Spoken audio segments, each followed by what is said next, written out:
როგორც საზოგადოებისთვის ცნობილია, სახელმწიფო უსაფრთხოების სამსახურის წარმოებაშია სისხლის სამართლის საქმე, რომელიც ეხება 4 ოქტომბრის ცნობილი დანაშაულებრივი მოვლენების პარალელურად დიდი ოდენობით იარაღის, საბრძოლო მასალისა და ასაფეთქებელი მოწყობილობების შეძენა შენახვის ფაქტს, რომელშიც იმხილება ბრალდებული ბექა ჭულუხაძე. ხოლო გამოძიება მუშაობს როგორც ამ ფაქტის კავშირზე სახელმწიფო ხელისუფლების დამხობის საქმესთან, ასევე დანაშაულში ბაჩანა ახალაიას, ლაშა შერგელაშვილის და სხვა პირთა შესაძლო თანამონაწილეობაზე.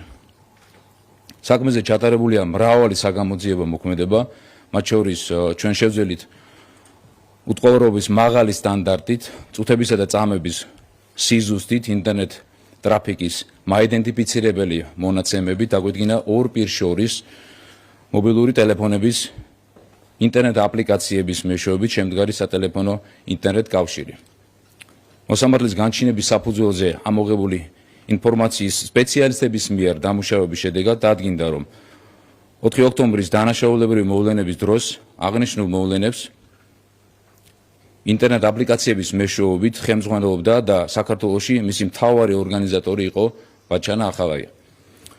საზოგადოებისთვის უფრო გასაგები რომ იყოს, დეტალურად შეგვიძლია განმარტოთ, რომ 4 ოქტომბრის დანაშაულებრივი მოვლენების აც უკვე ბრალდებულ ორგანიზატორებთან, მათი ინტერნეტ აპლიკაციებისა და ანა ნადარეიშვილის IP, ამ შემთხვევაში ეგრეთ წოდებული Wi-Fi-ის მისამართებს შორის, რომელიც მის ამჟამინდელ საცხოვრებელ მისამართზეა რეგისტრირებული 2025 წლის 28 სექტემბრის 21 საათიდან მათ დაკავებამდე შედგა არაერთი სატელეფონო ინტერნეტ კომუნიკაცია ინტერნეტ აპლიკაციების მეშვეობით. კერძოდ, ჯამში ფიქსირდება 353 შემდგარი ინტერნეტ სესია, მათ შორის მურთაზ ოდელავასთან 157 ჯერ, პაატა ბურჯულაძესთან 110 ჯერ, პაატა მანჯგალაძესთან 29 ჯერ, ლაშა ბერიძესთან 26 ჯერ, ირაკლი ნადირაძესთან 21 ჯერ. ამასთან ხსენებული პირების მიერ საზოგადოებისთვის უკვე კარგად ცნობილი მასშტაბის დანაშაულის ორგანიზების პარალელურად მურთაზ ოდელავასა და ბაჩანა ახალაიას მეუღლის ანა ნადარეიშვილის სახელზე რეგისტრირებულ IP მისამართს შორის ინტერნეტ კონტაქტი უშუალოდ 4 ოქტომბერს დღის განმავლობაში შედგა რამდენიმეჯერ. კერძოდ 10 საათსა და 20 წუთზე, 11 საათსა და 35 წუთზე, 11 საათსა და 57 წუთზე, 16 საათსა და 2 წუთზე. მოცემულ შემთხვევაში საყურადღებოა, რომ ინტერნეტ კონტაქტიდან 4 წუთში მომიტინგეებმა დაიწყეს მსვლელობა თავისუფლების მოედნის მიმართულებით. შემდეგ ინტერნეტ სესიები ფიქსირდება 17 საათსა და 51 წუთზე, 18 საათსა და 6 წუთზე, რაც ძალიან საყურადღებოა და შესაბამისი დასკვნის გამოტანის მყარ საფუძველს იძლევა.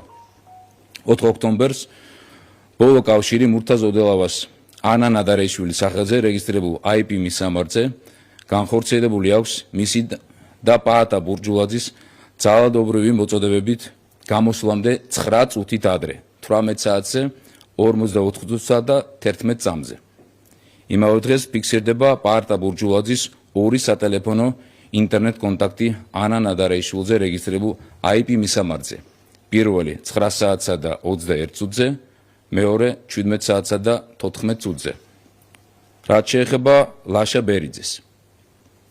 მას ბაჩანა ახალაიასთან 4 ოქტომბერს დღისით სატელეფონო ინტერნეტ კავშირი ჰქონდა 10 საათსა და 39 წუთზე, 19 საათსა და 20 წუთზე, 19 საათსა და 21 წუთზე, 19 საათსა და 29 წუთზე, 19 საათსა და 32 წუთზე, 19 საათსა და 34 წუთზე, 19 საათსა და 41 წუთზე. ამ შემთხვევაში აღსანიშნავია, რომ მოცემული ინტერნეტ კონტაქტები ემთხვევა პრეზიდენტის სასახლის შენობაზე ძალადობრივი იერიშის დაწყების შემდგომ პერიოდს და განსაკუთრებით საყურადღებოა იმითაც, რომ ლაშა ბერიძე ამ დროს იმყოფებოდა პრეზიდენტის სასახლესთან და შესაბამისად დირექტივებს ბაჩანა ახალაიასგან იღებდა. ძალიან მნიშვნელოვანი ერთი გარემოებაც მას შემდეგ, რაც სხვადასხვა წყაროებიდან დაიწყო ჩანაწერის გავრცელება, რომელიც სავარაუდოდ ასახავდა ბაჩანა ახალაიასა და პაატა ბურჯულაძეს შორის შემდგარ საუბარს, ხელისუფლების დამხობის თაობაზე, შეიცვალა მურთა ზოდელავასთან კომუნიკაციის ფორმა, რის შემდეგაც აქტიური ინტერნეტ კავშირი ფიქსირდება მასსა და მოქალაქე ზვიად გაგუას მობილური ტელეფონის ინტერნეტ აპლიკაციებს შორის. 4 ოქტომბრის პირველი ასეთი კავშირი ინტერნეტ აპლიკაციით 20 საათსა და 12 წუთზე, ხოლო შემდეგი კავშირი 21 საათსა და 9 წუთზე, 21 საათსა და 15 წუთზე, 21 საათსა და 23 წუთსა და 22 საათსა და 8 წუთზე შედგა. გაგუა ისევე როგორც ბაჩანა ახალაია და ანა ნადარეიშვილი დაკითხულები არიან გამოძიების მიერ და სამივე მათგანი ადასტურებს, რომ ზვიად გაგუა არის ახალაიების ოჯახის ახლობელი და ცხოვრობს მათთან სახლში. ამ შემთხვევაში დასაბუთებულია ვარაუდი, რომ სატელეფონო ინტერნეტ კავშირი არა მურთა ზოდელავასა და ზვიად გაგუას შორის, არამედ ის რეალურად მურთა ზოდელავასა და ბაჩანა ახალაიას შორის შედგა. ამ ინტერნეტ კავშირებიდან ყურადსაღებია ზოდელავასა და გაგუას მობილური აპლიკაციების კავშირი 20 საათსა და 12 წუთსა და 23 წამზე, საიდანაც 3 წუთში მურთა ზოდელავა კვლავ დაუბრუნდა სცენას, წარადგინა ახალი გეგმა და მომიტინგეებს მოუწოდა დაძრულიყვნენ ქართული ოცნების ცენტრალური ოფისისკენ. როგორც ხედავთ, მოპოვებული მტკიცებულებებიდან გამომდინარე, უტყუარად დასტურდება 4 ოქტომბრის დანაშაულებრივი მოვლენების მთავარი ორგანიზატორის ვინაობა საქართველოში. შესაბამისად, ჩვენ მიერ დაკავებულია ბაჩანა ახალაია, დაკავებული და სისხლის სამართლის საქმე სხვა სისხლის სამართლის საქმესთან გასაერთიანებლად, ქვემდებარეობით ბრალის წარსადგენად და შემდგომი გამოძიების ჩატარების მიზნით გადაეცემა შინაგან საქმეთა სამინისტროს ცენტრალური კრიმინალური პოლიციის დეპარტამენტს. რაც შეეხება ბაჩანა ახალაიასთან ერთად დაკავებულ ანა ნადარეიშვილს.